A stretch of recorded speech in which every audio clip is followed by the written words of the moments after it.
¿Qué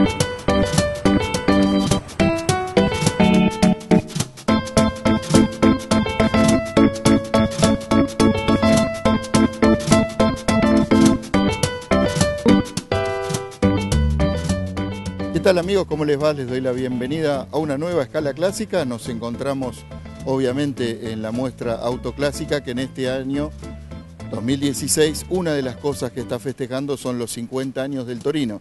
Así que en la rotonda principal, que está a pocos metros de la entrada, nos encontramos con una buena variedad de distintos torinos de distintas épocas. Y bueno, también no podían faltar estos dos ejemplares de Rambler American que, como ustedes sabrán, son los autos en los que se originó el Torino.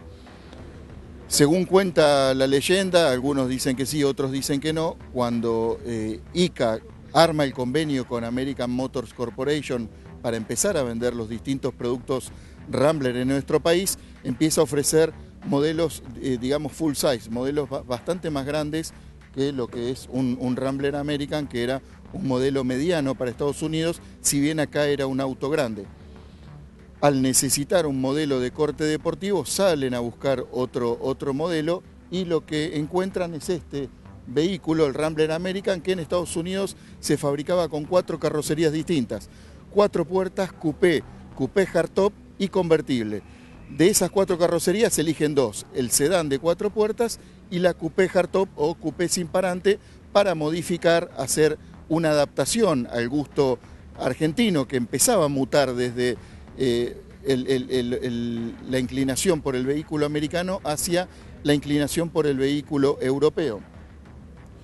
Entonces lo que me refería, que dicen las malas lenguas, es que trajeron varios de estos ejemplares y que estos ejemplares fueron desmenuzados en Santa Isabel para ver de qué manera podían modificarlo y adaptarle un nuevo motor, porque venían con motores diferentes, con motores de 8 cilindros, así que bueno, seguramente este, por la patente que tiene de la ciudad de Córdoba, debe ser uno de esos modelos. Más atrás tenemos una coupé que está en mucho mejor estado de conservación que este sedán, pero bueno, son los modelos que han originado el nacimiento del Torino. En Autoclásica no podía faltar la lluvia, así que bueno, mientras los autos estén descubiertos vamos a ir mostrando un poquito y contando un poco de la historia del Torino.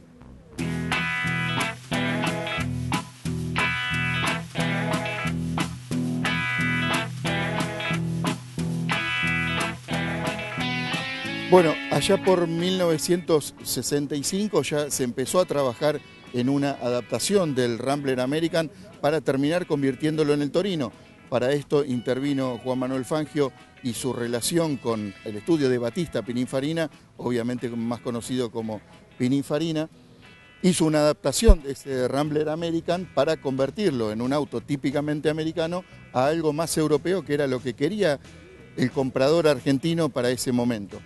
El auto fue presentado en el 66 y se comenzó a comercializar en 1967 con 2 opciones para la coupé, 380 y 380W, y 2 versiones del sedán, 300 y 300S, a la que después se sumó un 380S con motor grande. Las modificaciones son muy particulares y si bien son pocas y mantuvo prácticamente toda la estampa de la carrocería, el auto se modificó muchísimo, se enriqueció obviamente con los trazos de Pininfarina. Y bueno, algunas de las cosas que podemos ver acá es nuevas hojas de paragolpe mucho más finas, las luces de posición y giro que en el auto americano se comparten y no son, los giros no son ámbar o no eran en ese momento, estaban sobre el paragolpes, ahora pasan a estar arriba del paragolpes. Agrega 2 faros de profundidad en el centro unidos por una nueva parrilla. Y en el lateral prácticamente lo único que se hace es sacar la moldura que recorría el auto de punta a punta y modifica los faros traseros utilizando los faros del Alfa Giulia, que bueno, que era una también de las creaciones de Pininfarina.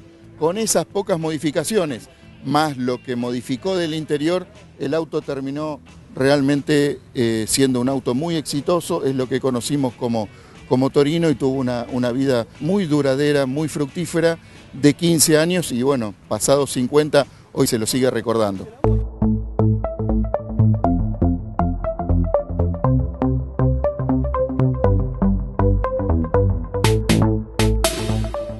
Bueno, aquí en mis espaldas tenemos un Torino 380 y aquí un 380W. La única diferencia exterior era justamente esa insignia que estamos viendo sobre los guardabarros delanteros, mientras que las mayores diferencias obviamente estaban bajo el capó. ¿Por qué? Porque el 380W sobre el mismo motor que era el Tornado Super Power 230, que era un motor de 6 cilindros en línea y casi 3 litros 800 de capacidad cúbica, tenía una alimentación con 3 Weber 45, mientras que el 380W tenía alimentación por un Holley 2300. Entonces la diferencia era muchísima. Si pudiéramos abrir el capó, el dueño no está y obviamente también está lloviendo, así que no vamos a pretender que se le moje el interior. Podríamos ver que el espacio que necesita los 3 carburadores con su múltiple y con sus filtros hizo que, por ejemplo, la batería pasara a estar en el baúl, obviamente por falta de espacio en el vano motor.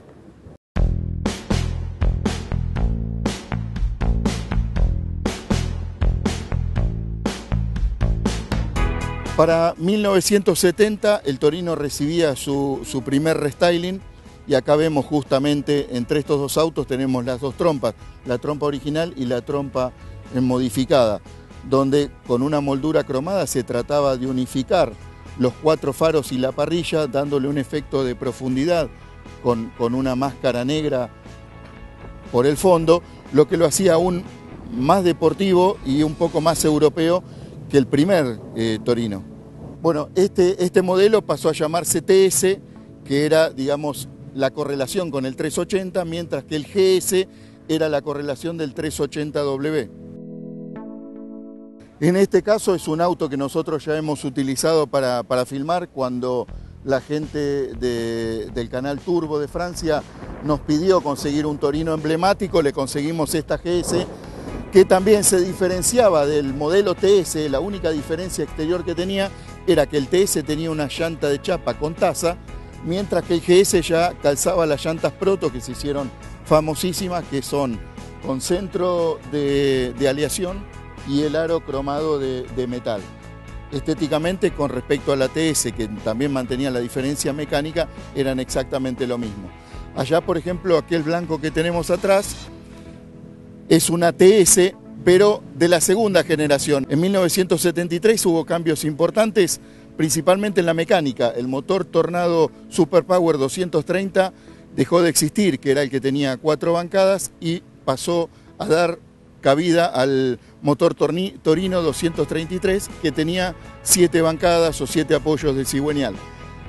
Acompañando esas modificaciones mecánicas, por ejemplo, también vemos que, por ejemplo, en el TS traía unas llantas nuevas que se llaman llantas, o que le decían, apodaban las llantas budineras, las manijas embutidas en las puertas, y los faros traseros pasan a ser mucho más grandes que los 4 faros redondos que tenían los TS y los GS de primera generación, entre el 70 y 73.